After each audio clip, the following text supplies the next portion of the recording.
A lot of InDesign's features are located and found in what we refer to as panels. And if you've been using InDesign for some time, you might be used to palettes, which were the standard for CS1, 2, and 3. But since the introduction of CS4, they are now palettes, and they are or panels, and they are much different than palettes. And sometimes you may hear me throughout training call them palettes. It's just a habit, and I'm trying to break it. But in panels, we have what are called tiles, and panels are located in what we call the dock, because we can dock these panels on the sides of InDesign.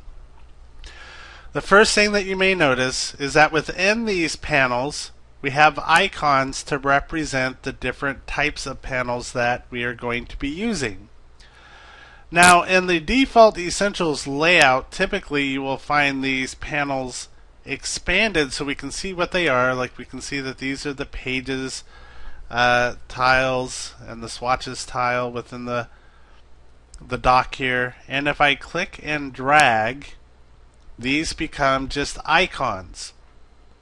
And if I drag, well, before I drag them out, let me just say, sliding them in this way gives you a lot more real estate to work with here in your document, which is a nice thing.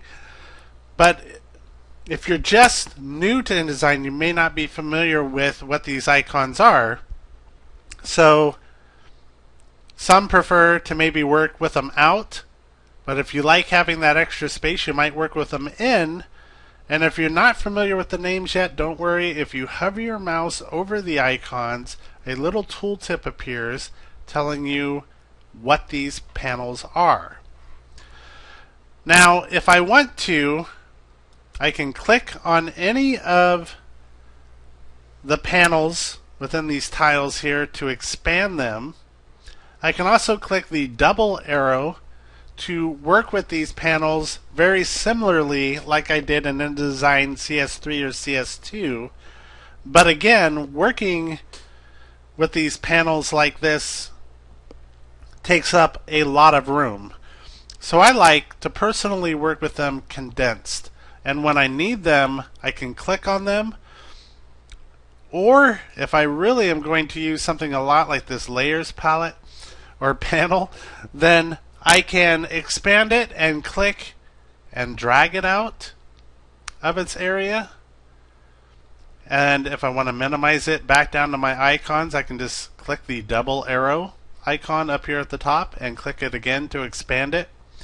That way, if I want to put it away later, I can do that just by minimizing it and then clicking on this two dotted line up at the top. I can place it down below, place it anywhere in here that I want to when I see a double line. And this should probably go up to the top, so I'm just going to drop it up at the top there. So we can arrange it that way. Now, having the icon-based tile set up is really great because now we can really customize our workflow. Let's say if we want to insert some additional panels or windows in here, like let's say the info panel here, we can see it's expanded.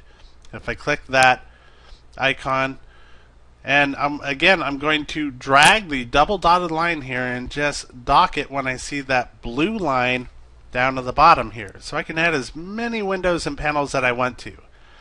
I don't have to dock it on the bottom either. I can bring it up to the top. We'll see that this little bar expands out again, and if I drop it, there it'll click. So I can virtually have endless panels open at one time. Now, I don't necessarily have to have all of these panels in the dock either. I can undock them just by simply dragging them out. And if I want to redock them, then let me redock this back into here. Okay. Then I will click on the brown arrow or area and just push it off to the side until I get that blue bar and drop it. And now I've placed those panels back into the dock and I can continue my day. And I'm going to go ahead and drop this back down at the bottom. Again, we're waiting for that blue line and we just drop it. And there we have successfully worked and identified our panels here in InDesign.